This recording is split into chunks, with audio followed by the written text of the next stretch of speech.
Hello every one. അങ്ങനെ കുറേ നാൾക്ക് ശേഷം ഡെഡ്പൂൾ ആൻഡ് വോൾവറിൻ റിലീസിന് ഒരുങ്ങിയാണ്. ഈയിടെയാണ് ഫൈനൽ ട്രെയിലർ ഇറങ്ങിയത്. ഈ വർഷത്തെ ആദ്യത്തെ MCU മൂവി. MCUവിൽ നല്ലൊരു ഇമ്പാക്റ്റ് തന്നെയാണ് ഈ മൂവി കൊണ്ടുവന്നിരിക്കുന്നത്, നമുക്കറിയാവുന്നതാണ്. എൻഡ് ഗെയിമിന് ശേഷം ഒരു വർഷം തന്നെ നിറയെ മൂവീസും സീരീസുമാണ് MCUവിൻ്റെ ഭാഗത്ത് നമ്മൾ കണ്ടത്. അതിൽ ചിലതൊക്കെ കൊള്ളാമെങ്കിലും വലിയ ഇമ്പാക്റ്റ് ഒന്നും കൊണ്ടുവന്നില്ല എന്ന് തന്നെ പറയാം. അതിനെപ്പറ്റി കൂടുതലൊന്നും പറയുന്നില്ല. ഡെഡ്പൂളായി റയൻ റെയ്നോൾഡ്സിൻ്റെ വരവിലൂടെ 2000-ലെ എക്സ്മാനിൽ തുടങ്ങി 18 വർഷങ്ങൾക്ക് ശേഷം ഹ്യൂ ജാക്ക്മാൻ്റെ വോൾവറിൻ തിരിച്ചു വരികയാണ്. ഈ മൂവിയിൽ ഡെഡ്പൂളിൽ നമ്മൾ കണ്ട പല ക്യാരക്ടേഴ്സ് മാത്രമല്ല, ഫോക്സ് എക്സ്മാൻ യൂണിവേഴ്സിലെ പല ക്യാരക്ടേഴ്സും ഇതിൽ വരുന്നുണ്ട് എന്ന് തന്നെ പറയും. അത് ട്രെയിലറിൽ നമ്മൾ കണ്ടതാണ്. മേ ബി ഇത് മൾട്ടിവേഴ്സ് ഇൻവോൾവ് മൂവി ആയതുകൊണ്ട് തന്നെ ഡെഡ്പൂളിൻ്റെ വേരിയൻസിന് മാത്രമല്ല വോൾവറിൻ്റെ വേരിയൻസിനെ കണ്ടേക്കാം.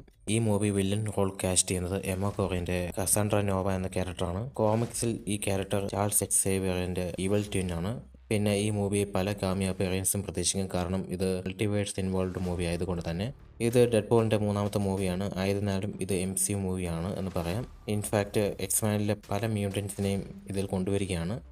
നമ്മൾ ലോക്കി സീരീസിൽ കണ്ട TVA വേരിയൻസ് അലിയാത്ത് അങ്ങനെ ഒരുപാട് കാര്യങ്ങൾ സംഭവിക്കാൻ ഈ മൂവി ചാൻസ് ഉണ്ട്.